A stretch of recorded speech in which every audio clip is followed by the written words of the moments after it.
Look, there's a small section of muscles located right here that needs your attention. These muscles along the inner thigh, or the adductor muscles, have not got the attention they deserve. If you find that you deal with tightness around your hips, groin, or even through your lower back, then listen up. The adductor muscle group is comprised of 5 different muscles, each one of them contributing to a myriad of functions that help control pelvic stability, hip rotation, and even support your posture. In this video, you'll be taken through 5 different exercises from beginner friendly to more advanced so you can restore stability back into your body and movement. So for this first technique, we are going to work on sensitizing the adductors. So we start to give our body an understanding of where we want sensation to be and what it actually feels like to have activation through these muscles. A lot of the time when I'm working with people and we get these muscles online, they don't even know that they had them to begin with. So let's start just by sensitizing these muscles with a soccer ball. So we're going to focus on just taking it in between the knees to start with, keeping the feet planted. And all I want you to imagine is you're just trying to crush or squeeze the ball of your choice. Now all I want you to try to sense as you're going through that is a little bit of sensation coming into the inner thigh. Now we can start to build on this a little bit because we want to think about the placement of the femurs while we start to bring sensation into the adductors. So how we can build on this is by taking the ball a little bit further away. So instead of taking it right in between my thighs and focusing on that squeeze, we're gonna go right in between the shins, and it's gonna be the same sort of idea, except we're not gonna allow the knees to flare out this way, because that's gonna cause probably things like the external rotators and hip flexors to come online too much. So we're gonna focus on just keeping the femurs more or less straight forward. I'm keeping my feet pointed forward, and then we're gonna focus on that same squeeze. I'd spend about 30 seconds just in each one, again, focusing on that sensation coming into the inner thighs. And for this last one is take the ball in between our ankles. So we're moving the lever further and further away, which is gonna challenge our adductors more. So for this, we're gonna just wanna be mindful that the posture and our upper body isn't collapsing.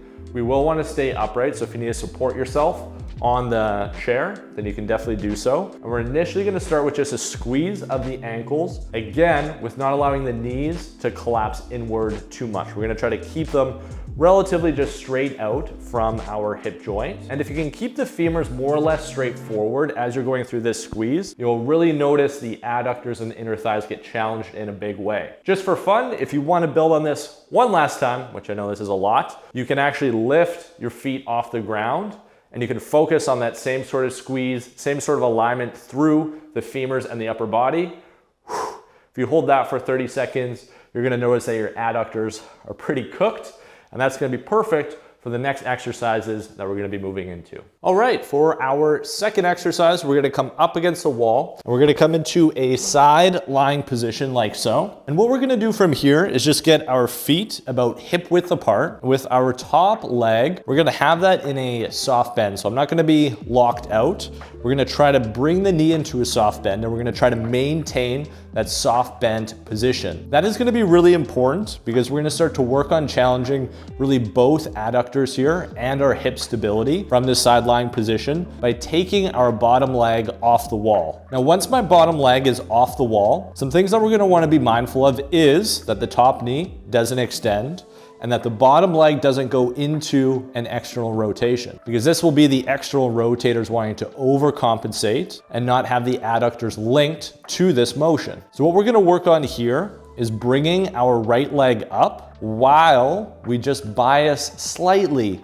a little bit of an internal rotation through the entirety of this leg. So what you can think is from my hip all the way to my ankle is kind of one subtle internally rotated position. I'm not letting the tibia or the foot externally rotate. I'm keeping that slightly drawn in, and I'm keeping this knee slightly biased to that internal rotation, not letting it kick out like so. Now, once we have this position, we're gonna slowly let the leg come down. I'm gonna keep the stability through my planted foot by keeping the foot connected, maybe a slight draw back to get some of the hamstrings involved. And then we're just gonna pull this right leg back up. What I would suggest is holding this position for anywhere between 10 to 15 seconds, really drawing sensation into the adductor muscle, specifically on the leg that's off the wall. And then see if you can just sustain that kind of throughout the rep range. If you wanted to build on this in the future, you can definitely add ankle weights to the leg that's off the wall. And then you can work more for reps and it's gonna be more of that strengthening exercise for the adductor itself. So for this next technique, you're gonna need a small bench or platform. It's anywhere from like a foot to about 20 inches off the ground. It's probably a good place to start, and we're gonna build on some of the principles that we were covering in our previous exercise right here. So what we're gonna do is we're gonna get right pretty much underneath the platform. We're gonna take the top leg into a soft bend. So my top leg here is at about 90 degrees. And for now, my bottom leg is as well. Then what we're gonna work on is taking this top leg,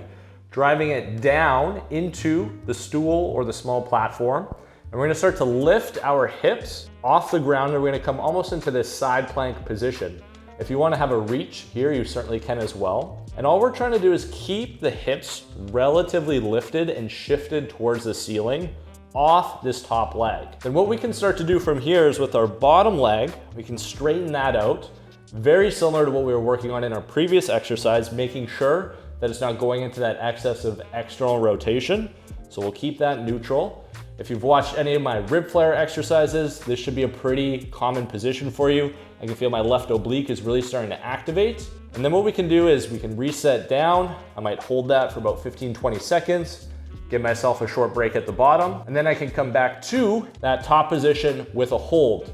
If we wanted to build on this, we can let ourselves come down. I can let the adductor get some length. I can keep this left leg slightly internally rotated, and then I'm gonna pull that right knee down into the bench, small hold at the top, and then a slow descent back down. And if you execute this well, you're really gonna feel the adductor muscles get challenged alongside the oblique. So now we're starting to build on some different layers of how to connect the adductors to muscles upstream. For this next one, grab yourself a yoga block. You can also grab a foam roller as well as a wall, because we're gonna start to work on integrating the adductors into things like the hamstrings and glutes to create more of a fullness of stability kind of from the foot all the way up to the pelvis. So what we're gonna first focus on is kind of finding that midfoot pressure on our lead leg. And once we have that, we're gonna start to create that sensation into the wall, very similar to all the exercises that we've worked on up until this point. So what you should feel to start is kind of a fullness through the foot and kind of a connection to the floor. And then a little bit of sensation maybe coming into the adductors. What we're gonna start to work on is hinging the pelvis back this way. And this is gonna provide length coming in through the tissues of the glute and the hamstring. And all we're gonna do is kind of sense what that feels like to support the hips in that position. And now using that and maintaining it, we're gonna start to come through the phase of extension. What I would suggest here is that as you're coming down, bias a little bit of a pelvic rotation into your lead leg. So in that case, it's gonna be my right.